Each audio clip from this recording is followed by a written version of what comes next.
It's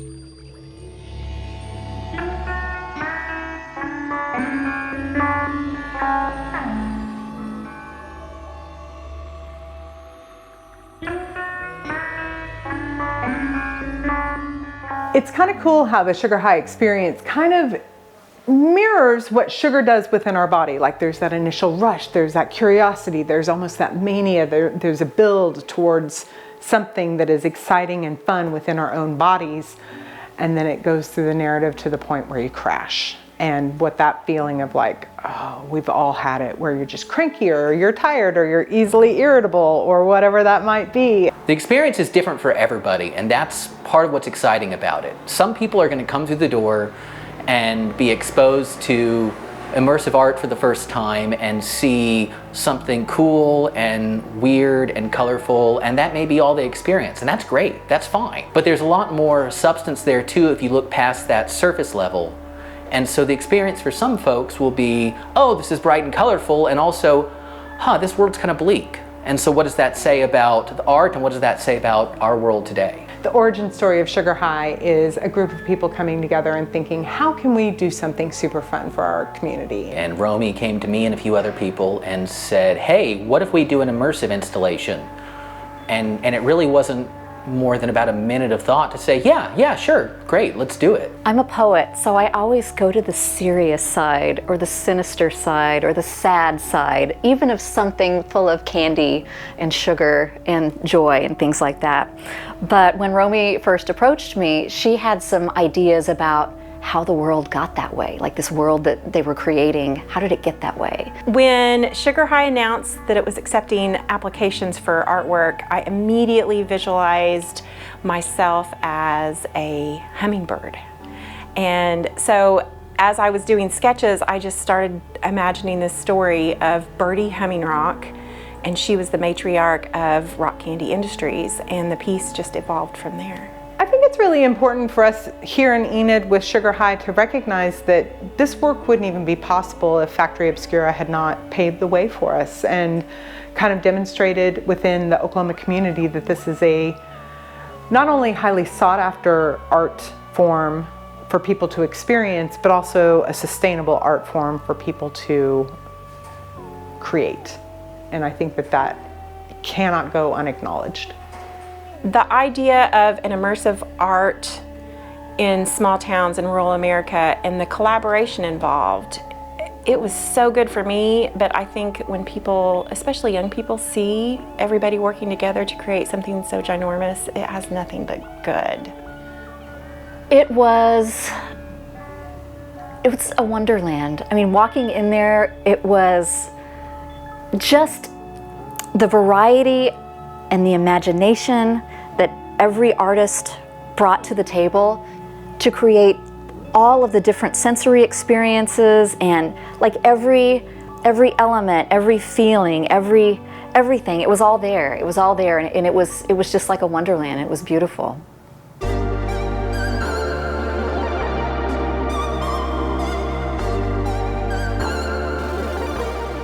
Now that we've been done, that we've had several thousand people come through and show what it looks like today, and go through room by room. Let's go through room by room. So we'll start here in our lobby space with this great mural done by Tox Morello, one of the primary artists in the group who's worked with us doing 3 large murals for this installation, and this masking tape piece done by Jess Petrus. This has also been kind of our counter where our staff's been hanging out, and this is where people come in. We've kind of talked them through the basic. As you're going through, you can touch, you can interact, explaining immersive art, and so this is the starting point, and then it can take a couple different directions. So let's go this way next. Cool, let's go this way. You step into this corridor here, and we call it the Bubble Up corridor because there's kind of some recurring bubble themes. One of which being, if you go in this direction, there is a giant pink super bubble out in the courtyard.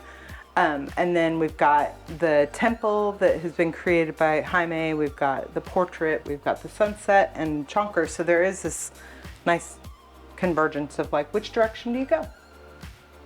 So let's go first over here to the shrine that Jaime Rodriguez has done, who's here, who can tell us about his space and how it came to be. Hi, I'm Jamie, and this is my art installation here at Sugar High. So what had inspired this area here was pretty much a more dark theme side of Sugar High that kind of surrounded the idea of religion, and kind of more spooky end of that. Everybody's so enthralled by sugar.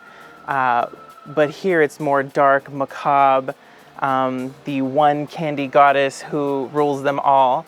And she will provide all your sugar needs. It was a long process to put this together, but in the end, it came out beautiful with the dripping gum from the ceilings and the clouds, and just a wonderful, magical, immersive experience that you can come walk through, see this dark altar just full of little items and trinkets towards this place where you just worship and just become one with the space. And then across from Jaime's space, we have this portrait of Birdie Humming Rock. And this kind of evolved over time, this story of our world. So we're in the future, some vague point in the future, where we eat sugar and nothing else. And this is the portrait of the matriarch of the corporation that ruined our world. And so this ended up being a collaboration, this story, between a lot of the artists who worked on Sugar High, but particularly Kiona and Angie LaPaglia, who wrote the story, who did a great poem for us, and Kiona, who did this portrait. This is the first entry in the Humming Rock Papers, which is the secret history of Sugar High. It's called "To the Victor Belongs the Truth." Some people say the first lie wins. Others say the best lie wins, or the prettiest. From what I've seen, the lie that wins is the one that's easiest to sell. My family knew how to sell them all, and so they won. The power it takes to do something like that is hard for most people to fathom. The amount of money it takes is more than you'll see in 20 lifetimes. And the great irony is this, that fundamental to selling the lie is a profound understanding of the truth. Someone once said that the truth will lie in wait for all time. So I'm stashing a bunch of it here with a pathological hope that they were right, that truth is subversive and patient and nimble, like the ant that has outlived ages of ice and giant lizards, wars and the idols of men. I'm Alethea Humming-Rock, and this is the truth. And then coming through here, we have a neon piece from Clint Shore. Is it the Construction of a sunset? And construction of a sunset is, we built this whole room to fit Clint's space, and I think it ended up working out really well, and the colors, depending on what time of day you're in, it really does, I mean, it feels like a sunset now, but in the evening, the colors just are so vibrant and pop. And then sitting in front of it is a swing that I built, so you can sit here and enjoy the sunset. And as often as that, facing the other direction, it's a great place for a selfie. And a lot of what we have done is intentionally done to provide lots of spots for pictures, for group pictures, for selfies, just to extend the fun past your time in the installation itself. We live in a selfie culture. That's right. We've created lots of selfie stations. And which is heightened even further in our Sugar High world, where we're all driven by instant gratification and overstimulation. Selfies are clearly part of that. Yeah. So coming through here, these are chonkers. Romy did the chonkers. I did do the chonkers. I worked on chonkers with a bunch of volunteers from all over the state. And chonkers in the Sugar High world is our largest, most important candy because, you know, if you're eating sugar all the time and it's just like your obsession, your addiction, what you need, it's burning off so quickly that you're having to eat all the time. Chonkers kind of solves this problem for people who don't want to eat all the time or really need a cost-effective way to get calories. There are over 700 little nibs on each of these chonkers, and one has enough calories for an entire day. So that's kind of nice because it's like, well, you don't have to worry about the chewing or the taste or anything. It's just instant gratification. Kind of cool. And then over here in the corner, we have our donation of used candy spot. to help the struggling children, to help needy children. You can donate your gently used candy, and as you can see, lots of folks have. It's disgusting. The number of times we got asked, is that for real, baffled me. That this is clearly, I mean, it's disgusting. But a lot of folks seem to think there was some merit in that, and that like, oh, I mean, what are you gonna do with this when it's over? How are you gonna donate this? And we just, no, listen, this is a joke. This is not real. Don't eat this, it's disgusting. And then coming through here, this is our sugar detector. So if you live in a world where we eat nothing but sugar, it's really important to know if you have enough sugar, and you know, pricking your finger and checking your blood, that's too cumbersome. So this is a sugar detector. And if anything on you glows, you have enough sugar.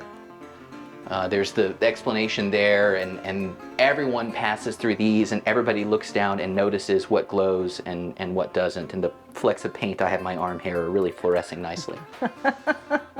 And then you can peek into a miniature world. Ants are a through line in our story. And so you can see here the miniature world that Romy created in 2 little peepholes to get a peek into the world that they live in. I thought that if I came over here, that would be that it's not the visible peephole, but I will show you this peephole. Yeah, though neither peephole really comes through on camera. There's some things that are kind of fun in part because you have to see it in person. It's nice the ants live in there, and we don't want to bother the ants like they've got their lives, but we do need to check in on them from time to time and make sure they have all their needs met.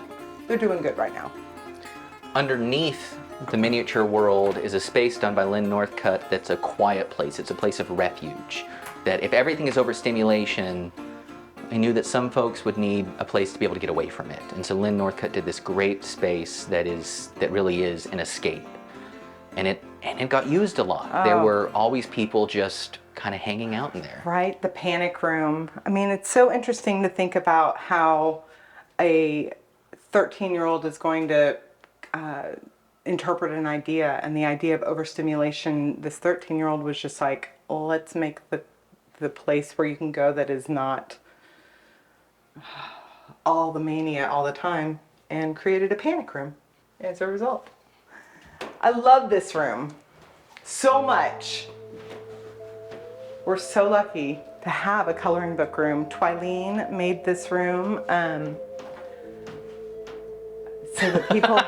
so that people could have the opportunity for coloring book walls. Not everybody gets that, and they're, that's a pretty rare experience to be given permission to do that. So would you tell us about Goblin Boogie and what inspired kind of the theme or the direction of your art? Okay, well, originally I was thinking that I was going to write a story, and it was going to be complicated, I was going to have all these characters, but I was making it way too complicated in my head. And then one day I was listening to some pop music, and I was dancing, and I thought I should just draw people dancing.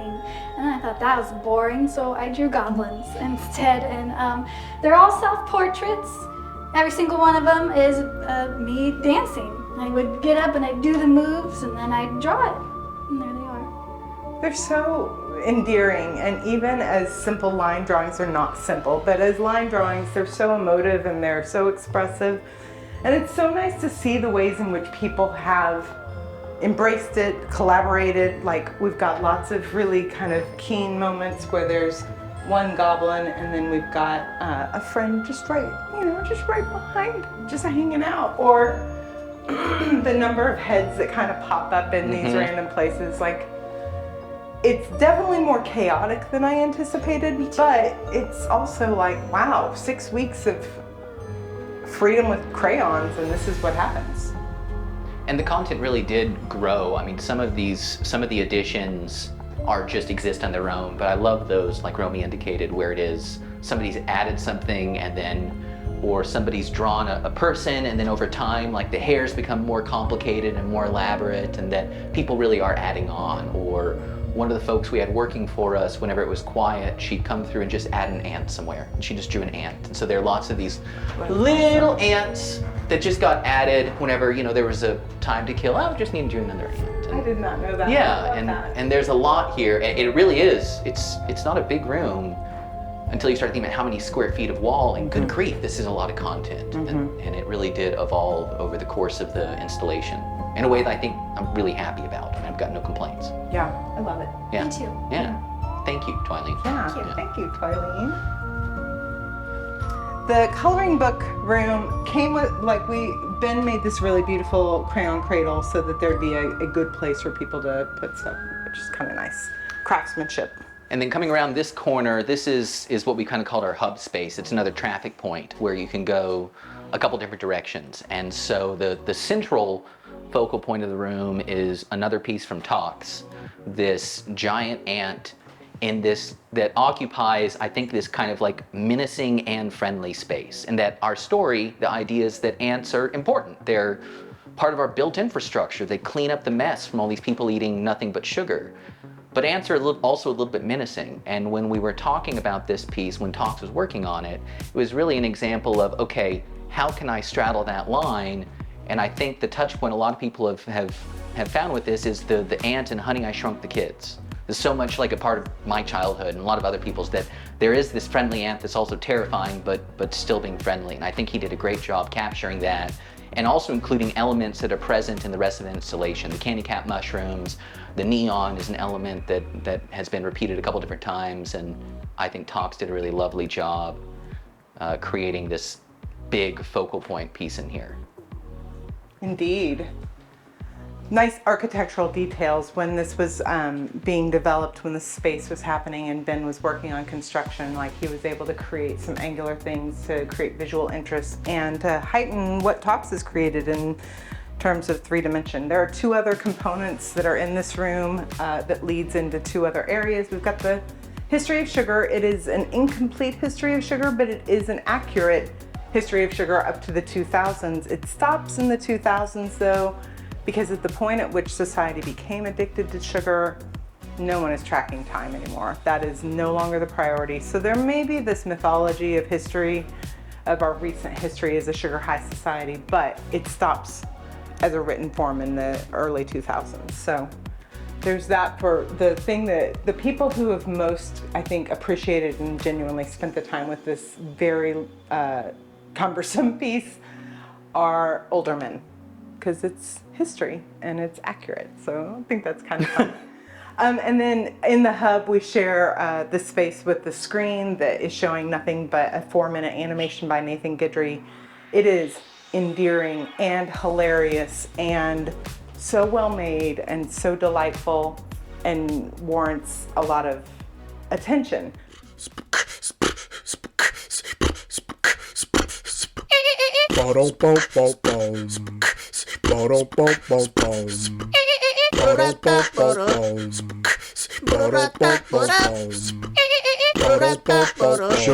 high. Sugar high.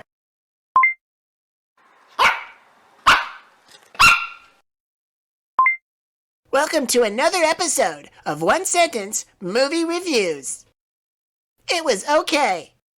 Thanks again for joining me for another episode of One Sentence Movie Reviews.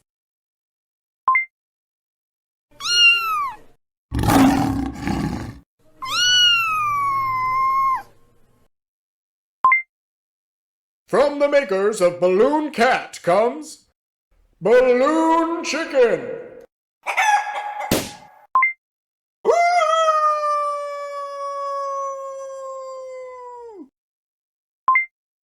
Olfactory Punch! Need a bit more pip in your pep? A bit more stip in your step? Then look no further than Olfactory Punch! Olfactory Punch is not responsible for any medical repercussions or injury.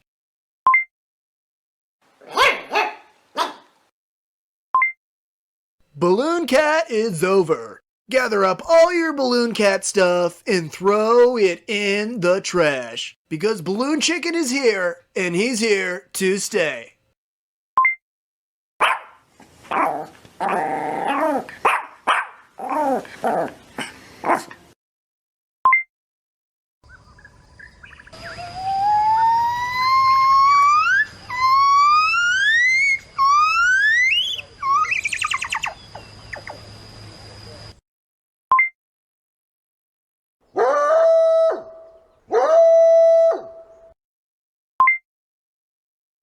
balloon chicken is a soulless cash grab.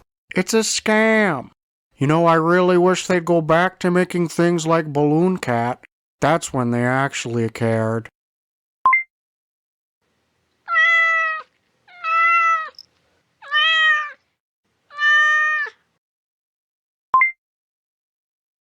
Watch this.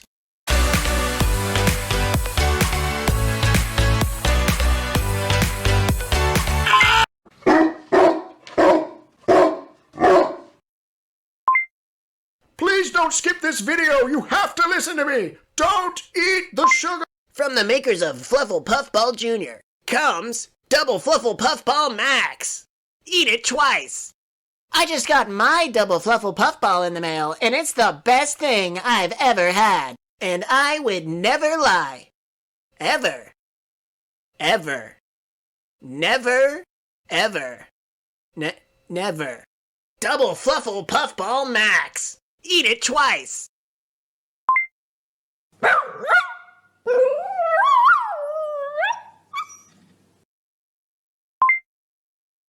Has this ever happened to you? You feel lost, confused, hungry.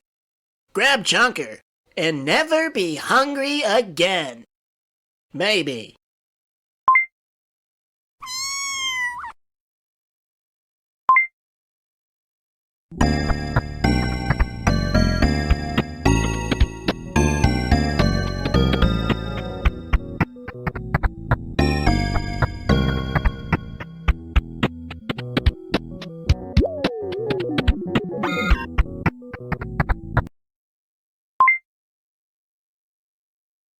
One of the cool things after Nathan was able to finish his animation is that we were able to take some of the content from his animation and put it in the bodega, which is the next space we're going to go into.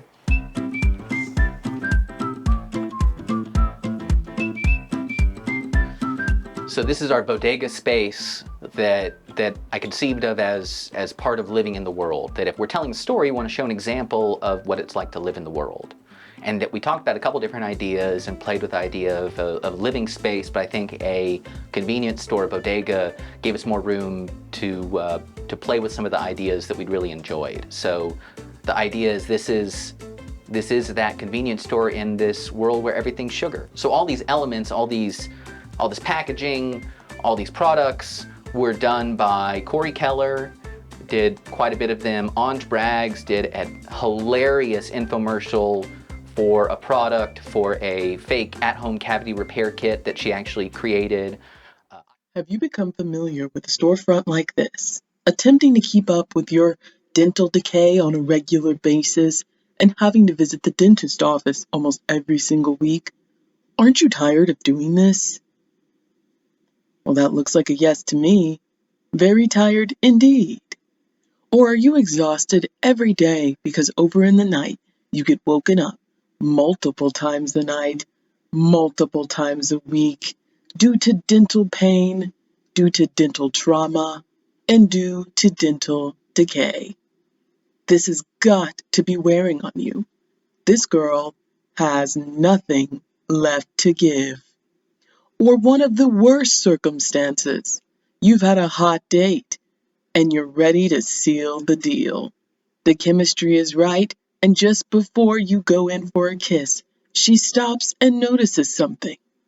Oh my God, is that a tooth on your lip? It happens to the best of us, and we're sorry that it just happened to you, my dude. Totally embarrassed. Introducing Pearly Whites, your new go-to at-home cavity filler express. No more embarrassing moments and no more extreme life interruptions. We've got you covered. Here's a quick word from our general manager as she discusses the benefits of this new product. Hi, I'm Anj, the general manager of Pearly Whites Incorporated, here to talk to you about this awesome new product. Hey, but don't let this get up fool you. I'm an expert. We all remember the days where our teeth were white and pearly. Sheesh, that was years ago for most of us. Now you spend exuberant, out-of-pocket expenses for the dental appointments that you need on a weekly basis. Here at Pearly Whites Incorporated, we say no more. We're here to help you out. Now you can do it yourself for only 10 easy payments of $19.99. Here's one of our satisfied customers receiving her package in the mail. Wow, we're so happy for you. So, what's in the box? A jar of liquid magic scientifically proven to work. A sculpting tool to shape your new fillings and scrape out the old. A dental syringe to fill your previous cavity. A curing light. No, it's not a regular flashlight. Get all of this for only $19.99. And yes, we will bill you for 10 months. Let's watch as one of our satisfied customers demonstrates the product. All right, Pearly Whites, here we go. Okay, first off with the pick.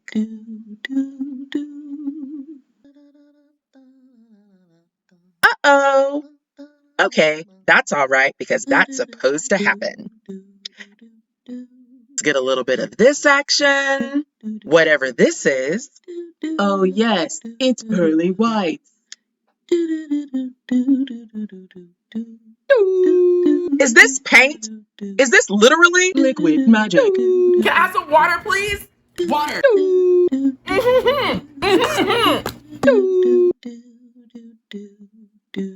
Y'all are not paying me enough to put liquid magic in my mouth.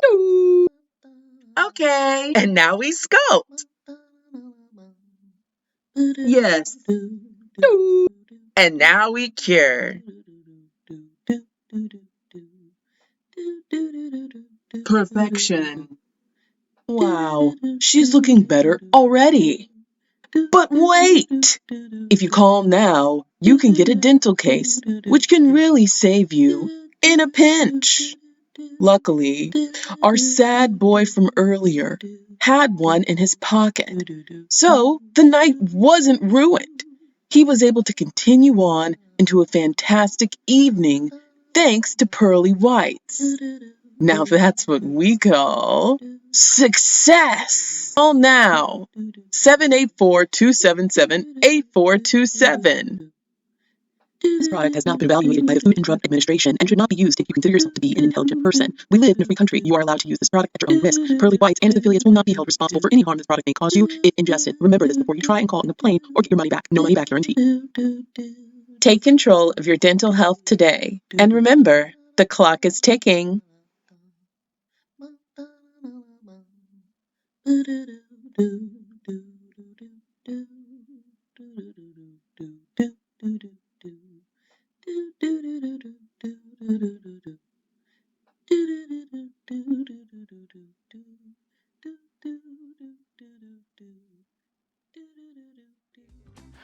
I took some of Nathan's ideas from the commercials in his video and made the actual packaging to go with it. So we have the balloon chicken and the balloon cat on clearance from Nathan's video.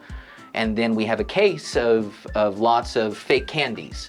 Some of them are real candies, repurposed. Some of them are epoxy things that Romy made. And we crowdsourced early on names of fake candies. Chonkers came from that crowdsourced list of fake candies. And so the idea is this is full of what you'd find, again, in a convenience store, but all these fake candies with hilarious names give us something else to dive into, and folks seem to really enjoy just looking at every single one of them and kind of making guesses about some of it, and I think we did a nice job of creating some more content there for people to dive into over time. And that's been really fun, along with the things like the fresh produce that are these wonderfully delightful fruit-flavored cysts that they're real candy. I don't love them, but they're real candy. But people have clearly, let me put it this way, we had to replace a lot of them. And I hope people have enjoyed their fruit-flavored cysts. So gross. Oh, importantly in here, this is a company store. This is the company store for Rock Candy Industries that I'm repping the t-shirt. We have the logo behind me. That Rock Candy Industries is the corporation that owns everything, runs everything, and ruined our world. So we want to make sure this be representation of that space. Right. The final component of the bodega is the sugar zap. Sugar zap is another way in which we use light in the Sugar High world to give people their sugar, meet their sugar needs. Oh. It just talked to me. Yeah. So it's still talking, so sorry to not talk over it. I'm going to demonstrate this for you, even though it is wholly creepy and weird. Yeah, it is creepy and And I weird. hope it doesn't mess with the audio way too much. But Just sit down, close the door, and hit the green button.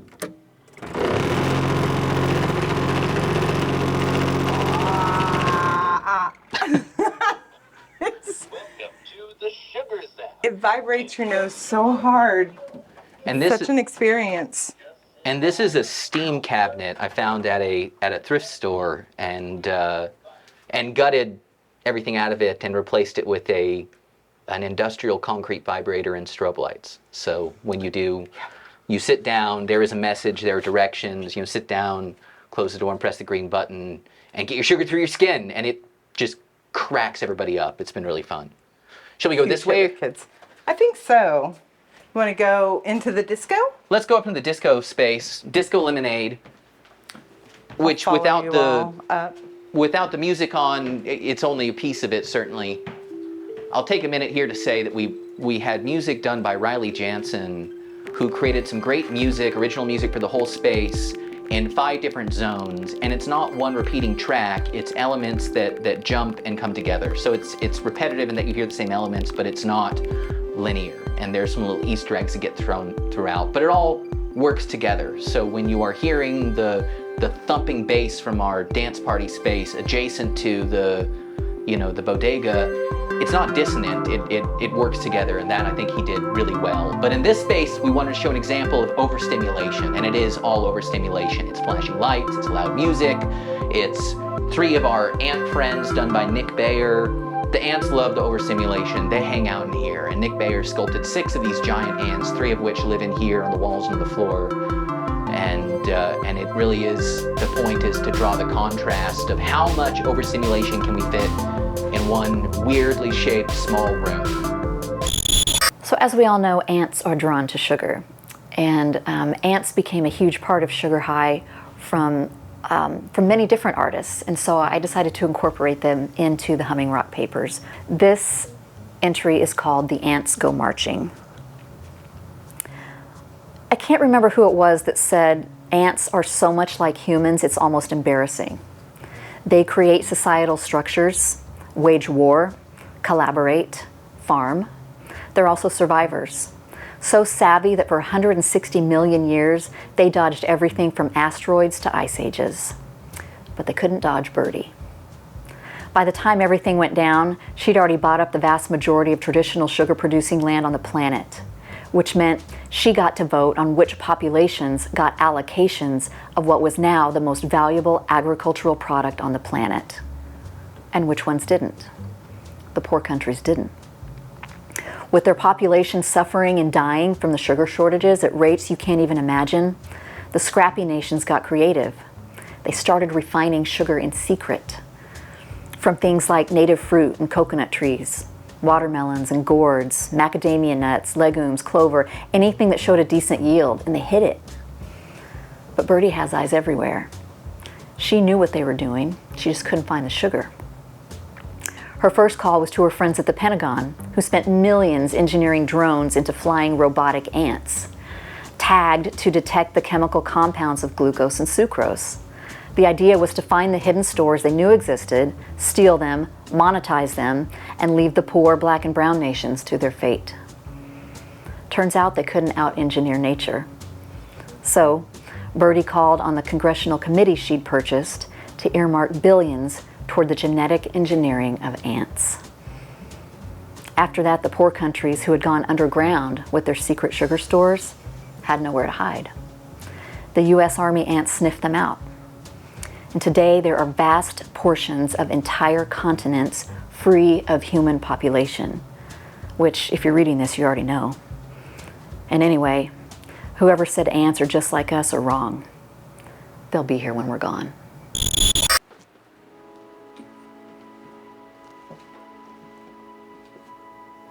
The Choco Canyon is, you know, exactly what it says. It is a chocolate-themed canyon. It is the lowest point in Sugar High. You want to come in? We have a few features in here.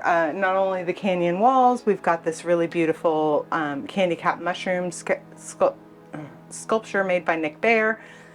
Candy cap mushrooms naturally scenting the air with a butterscotch scent that permeates throughout, but they're dreamy and lovely and totally want me to shrink down or get big, I think. They're very Alice in Wonderland. And then we've got a licorice falls over here, the red licorice falls that have been fun to play with. Because we do have this very specific area dedicated just to chocolate, it's really important to acknowledge that chocolate is a special treat in the Sugar High world. Like, it's got calories that are not purely sugar, and so it is eaten in extreme moderation. However, it is easy in Sugar High world to OD on chocolate because it's not something we need for nutritional, and we love it so much that we can just eat like maniacs. So we do have an emergency catch-all here. The Emergent Suite is an emergency aid for people who might overdose on chocolate and need some pure sugar stat. That is exactly what that's for. We also have in here the exit to our slide, and we'll walk through that in a little bit, but there's a great slide transitioning from the hub space down to here that was done by Chris Bodell, an Enid artist. And it's another kind of an example of overstimulation, and we'll look at it from the other end, but this is where it comes out. And it also, I think, creates a great contrast as you're going from the hub space into here. There's such a distinct difference. And that transition space does, as you come down to this dark room from that bright, louder, more colorful space, does create, I think, a kind of that where you stand up and have to blink moment that's been really fun watching people. When you come down here and see somebody come down in here for the first time, there's always that, oh, okay. And that's been really fun watching that over and over again. It's awesome. So we can go out this way now. This space.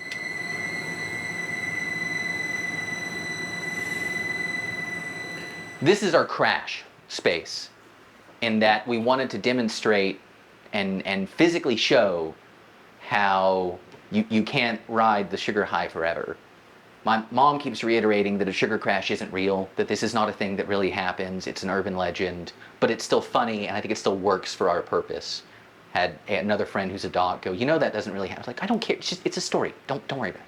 Right. But so we have this projector projecting this field of static, we have a parabolic reflector speaker projecting this horrible dissonant sound, and this target challenging you to stand here for 42 seconds to be cleansed. And it's hard to do, and you really do walk out of here with that discomfort and that feeling of a hangover, or that the whole thing's icky.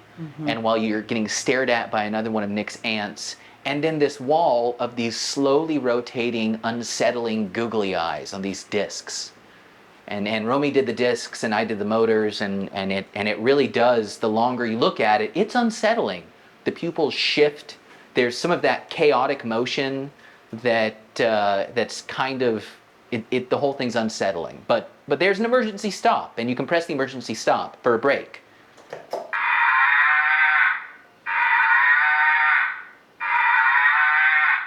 But that's the trade-off. And then it all just starts spinning again, that it's inescapable.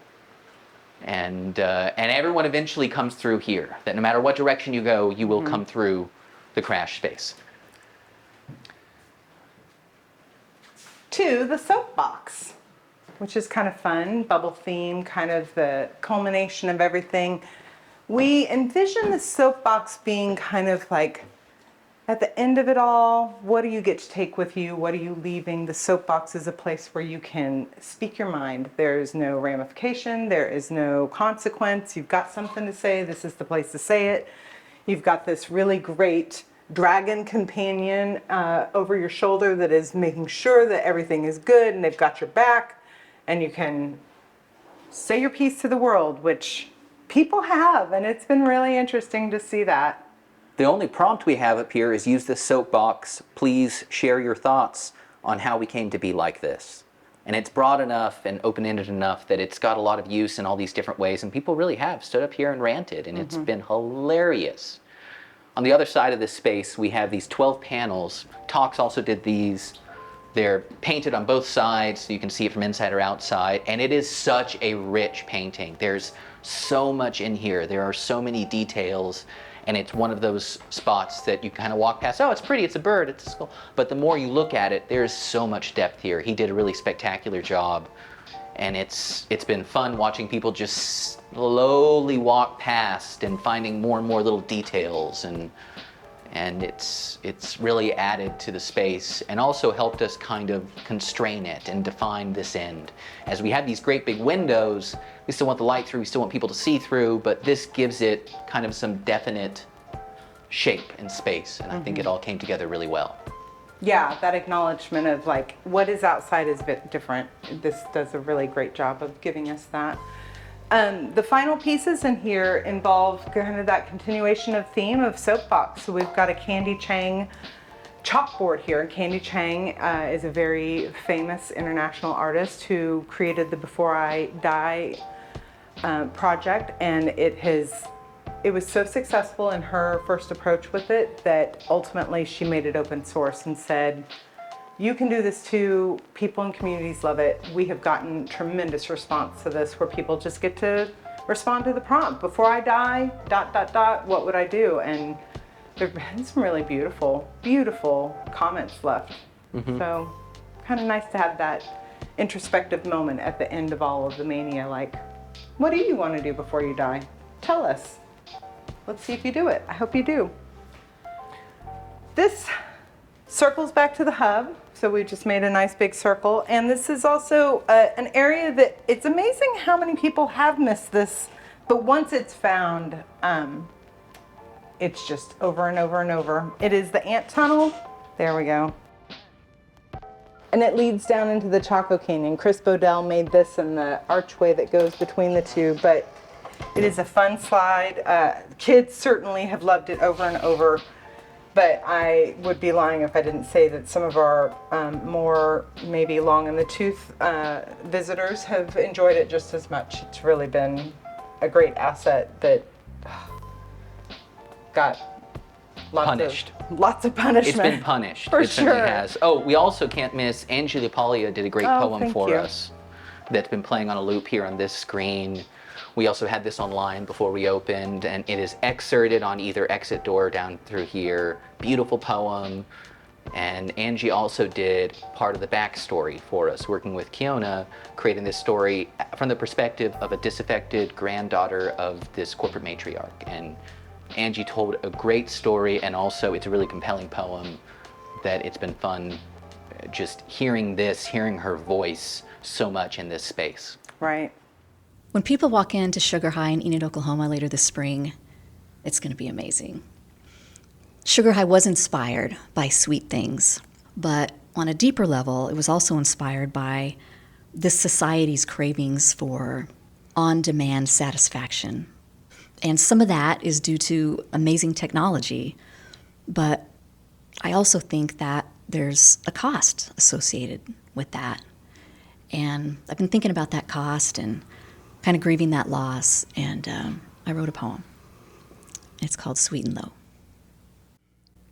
Hey you, with the wash and wear tattoo, hanging out on the line like a you do you as long as I get mine, piss-stained scene of the crime clue from that one time you strolled through, hit up the drive-through once upon a non-renewable night when you stripped mine time with sugar and a lime twist. You might have missed the truth. You might have. Anyway, I just wanted to say, that next day, plug and play, DoorDash, mishmash, NFT, look at me, like, drop the mic mentality will not hold. We divide because we cannot conquer the cold. And then we're old. And we tell ourselves, hey, hi, in the sweet by and by, we still got the stars, man. We still got the scars, man. In a gumball moon, we can eat with a spoon, and it's sweet, man. It's sweet. Ain't it? And then we're back through here to the hub. We'll also mention the geodesic dome outside can be reached with this door. People have been going in and out, sit outside underneath the dome when the weather's nice. There have been so many chalk drawings. We've gone through huge amounts of chalk, and it's been a great just hangout spot for people over time. All right. I mean, we have concluded the tour of Sugar High. But then we're back here to the hub, and this is the, again, as we don't have a linear traffic direction, people loop around a couple times.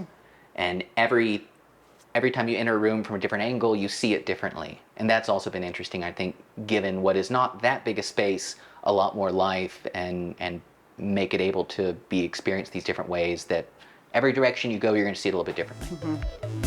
Indeed. That's fun.